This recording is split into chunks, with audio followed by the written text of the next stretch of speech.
Welcome back. Welcome back. I have never done anything like this before, so I think that I'm going to do this to help other people like myself, to help other people of color. Not that I haven't seen many people of color do these videos, and I searched, but I'm doing it today to kind of help and to help just women. It doesn't matter what color you are, but I did just want to kind of be a little bit of a representation of, you know, women of color, if that's okay. So my name is Taisha, and I am a mental health specialist. I work with people who have substance abuse issues. This is my pretty much my niche. I like working with people who have substance abuse issues. I do pretty good with that. I also have been married for 20 years now. I also have three children, and that's just a little bit about myself. You can also go over to my Let's Talk Marriage page, and you can see the podcast that my husband and I do together, and it's really funny. So, why are we here today? We're here to talk about my hysterectomy journey. That's what this page, I think I'm going to dedicate it to, just kind of helping people with my journey, talking about me and what I've gone through to help those other women who may be coming in behind me who may need some help. So, why am I sitting in this bed? I haven't had the surgery yet, but I am nervous. I'm so afraid. It is 24 hours before the actual surgery. No, sorry, 72 hours.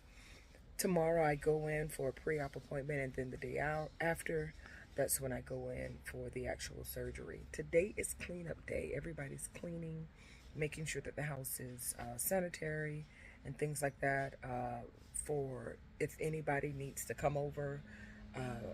Also, just for me to be able to maneuver in certain areas. I'm a cleanly person, so I'm just making sure that the kids are cleaning and doing the things that they need to do. With that being said, my husband just got off work, and I was like, hey, I'm going to need a lot of stuff. So I did my research, and there was a young lady who kind of broke it all down in terms of like the pain and the things that helped her. So I ended up getting those things. So, but before all of that, because I have to tell you if it helped or not. So the only way that you're going to know is if I do it after the actual surgery. But before the surgery, what caused me to have this particular hysterectomy surgery, right? So I'm getting a full hysterectomy. It is going to be laparoscopic, and I'm hoping that they don't have to do anything else more evasive.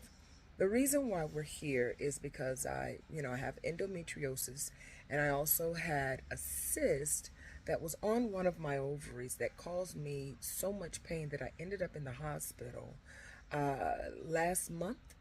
And it was so excruciating to where my face and everything just locked. My jaw, it locked. I couldn't open my mouth. I was just in so much pain.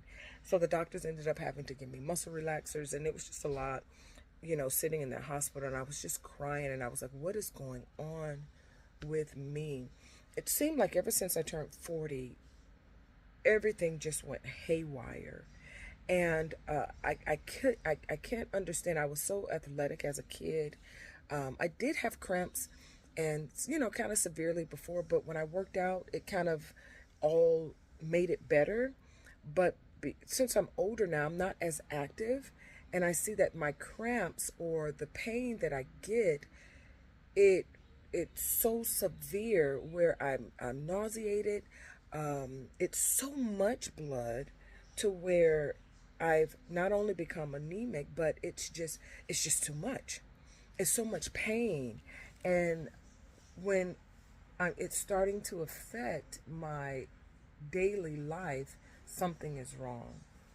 I do think that as a black woman, period, I don't care whether you black, white, purple, or green. I believe that our eating has a lot to do with why we develop the things that we develop.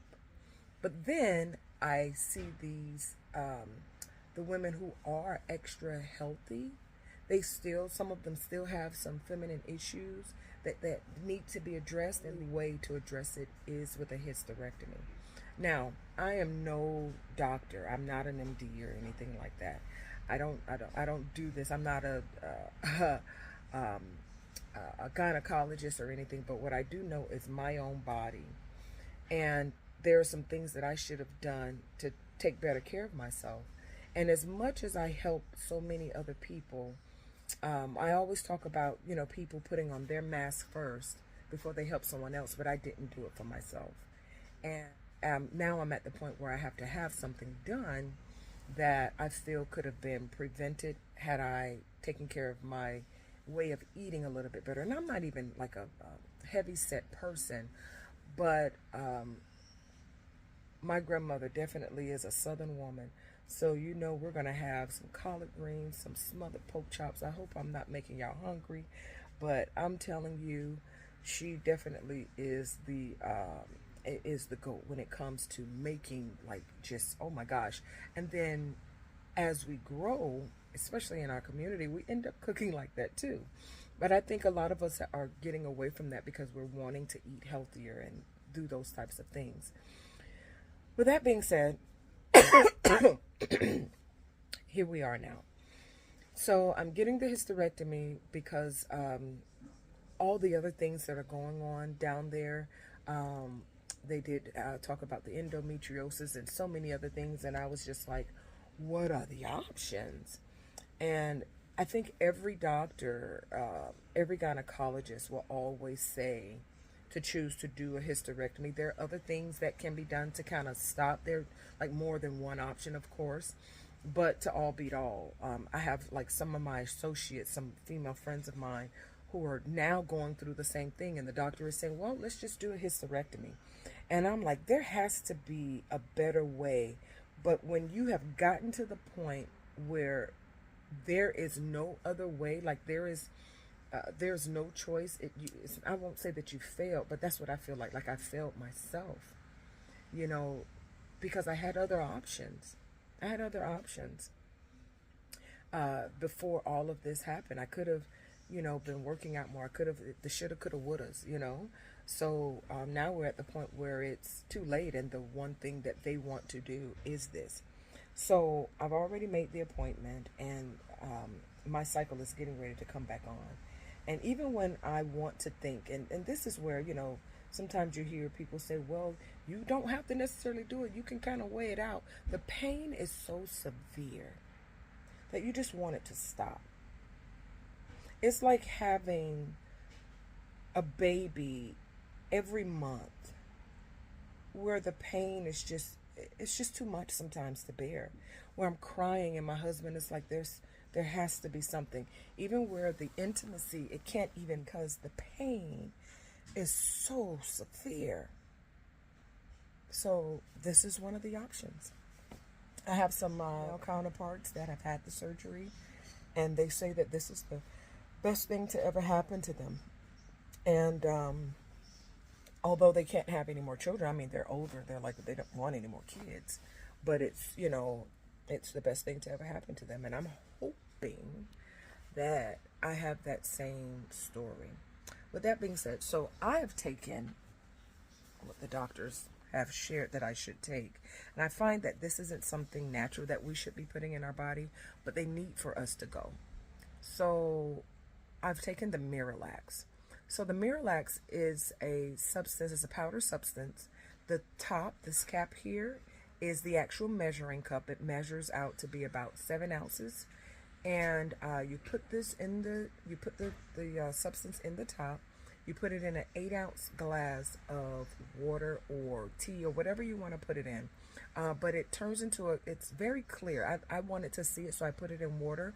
And it actually didn't taste like anything. You knew something was there, but it was very clear tasting. It didn't taste like anything. So I just took that. I don't have a gallbladder, so I didn't know how this would actually work, because with me not having my gallbladder, I go very regularly. So I never have an issue with poop until they did have to do the iron infusions, and we'll get to that in a minute. Then I saw that it was a little bit of a strain, but um, for me, coffee with a little bit of creamer helps to flush me right out. And if I'm not doing coffee with creamer, I can do some juicing, and that keeps me regular and it keeps me clean. So I'm not too, heavy on just, being constipated. But the doctors wanted, me to be, I guess, fully clean. So I said, well, I'll go ahead and try it. So I found out that this Miralax is actually a substance that we shouldn't be taking, definitely not regularly. So what it does is it takes the water from your body and it goes straight to your colon to pretty much cleanse it out. So if you ever have to use it, you'll see the water and things like that coming out while you're pooping. It's because it's using your own source of water. So they suggest that you use like Miralax or Citracel, something like that, that just requires water, and you just keep drinking water. It just keeps you regular. So if you have issues with not being so regular. So with that being said, I did do it. I did drink the Miralax, and we will see what will happen. I feel good now. My husband is making me an omelet. So I'll be having some spinach, some onions, bell peppers, red, yellow. It's such a colorful omelet that he makes. That's what I wanted. I don't want any bread or anything like that, and because I still have to eat something. I did buy some of the things that the people were sharing helped them. I did buy all of those things so it can be easy for us while I'm, just kind of stuck in the bed, because I was told that you won't be able to do a lot of movement. But that'll be in a later video that I'll share my experience on what is really like going on. Like, what are you really feeling? Like, just a real just moment in time, because a lot of people didn't film that when I looked and I searched, and I can understand, like, that's really like a private time. They can tell you about it, but I think to kind of see it, that would help too. So we'll see. With that being said, so I was talking about my iron. So last month, or a couple of months before, here we go. What was it? Oh my gosh, I'm sorry guys. Thanksgiving Day, my cycle came on and it just never went off. They gave me, hold on. Here we go. To stop my cycle, they gave me these. You guys see that? So it's called tranexamic acid. These are tablets at 650 milligrams. It's supposed to stop. It actually does other things too that that I was told, but it's big white pills. They're pretty big. I call them horse pills, and I was told to take 2 a day, so 1 in the morning, 1 in the evening, and for 5 days. Eventually, yes, now my cycle is off, but I feel like it's trying to come back. But during that whole time, I was losing so much blood. I was already anemic, but I was losing so much blood that I had to start getting the iron transfusions. So I still go once a week to do the transfusions. My cycle just stopped like about 2 weeks ago. And I'm kind of weary of that, because the way that it was on, without being so graphic, I was filling up an overnight pad, 2 of those in one night. Like in the night, I couldn't sleep overnight with just a overnight pad. I was soaking up 2 of those, and then having to get up like at least 2, maybe 3 times in the night, just to change myself, because it was just really, it was too much. So I almost had to have a blood transfusion, but the iron and the things that I, did at home kind of helped a little, but my counts were really, really low. So that, the transfusion, the iron from that has caused me a little constipation, But like I said, I don't have a gallbladder, and I could drink some coffee with a little bit of creamer, and then it will help me to go. So now I'm not bleeding, and I still get the transfusions, but I'm juicing and things like that, and it's just keeping me regular. But I still did the Miralax just in case, to just have everything out. With that being said, this is 2 days before I actually go in for surgery. I am nervous. As I said in the beginning of the video, I'm scared. But it's something that I know needs to be done, because I could say now, okay, let's wait. But the damage has already kind of been done. I need this surgery. And I hope it gives me a better quality of life. Because the pain can be so much.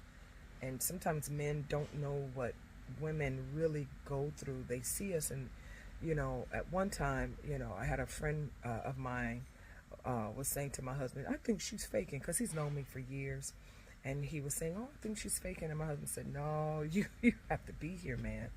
I don't think she's faking that. Like, you can't fake that every month like that, and it's just a lot.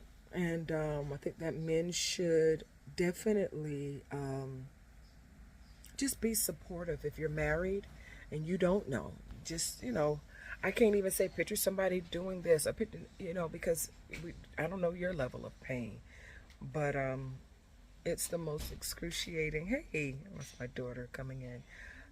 It's the most excruciating pain you could ever want to feel. So right now, I'm thankful. I do have 3 children. So I have children who can actually help, their dad. Everybody's cleaning now to make sure the house is clean, because I'm a fanatic about, cleanliness. So we're wiping things down so that while I'm maybe out for, let's say, a week, where I may not be able to move, usually, like, if you go into a mild surgery, you can, you're not moving for a week. But I don't think, thank you. I don't think the way that this thing is talking, I won't be able to do things for a month. Lifting and picking and moving and doing this and doing that. Thank God that I've trained my children on how to be self-sufficient and to be able to help me. Did he put cheese in this? I pray he didn't put cheese in this. I can't do cheese. Anywho, looks like it's cheese in here. Look at this omelet. Isn't that beautiful? My husband made that for me. It has spinach in it, some peppers. This is delicious. I think I'm going to get off this blog. Anywho, I'm going to get off. This is so good. With that being said, I'll let you guys know tomorrow, as I'm going into the pre-op. And then after that, what it looks like after the surgery. I think I'm doing a 24-hour stay, an overnight stay. But I'm hoping with doing the things that I'm supposed to do helps out, on my end, so I won't have to stay or even stay longer. I hope everything goes well. With that being said, thank y'all for listening. I hope this has helped. If y'all have any questions, put it in the comment section, and I'll answer any questions that I can. I am not new to social media. I'm just new to doing something like by myself. I'm usually doing a blog or something with my husband. A vlog, or we're doing our podcast or something. So y'all can check it out over there at Let's Talk Marriage, and see kind of like what we do. But other than that, this is new for me, and I am nervous, but I know that I'll be okay. Y'all make sure that y'all pray for me as I continue to pray for you guys. And thanks for listening. See you on the other side. Bye.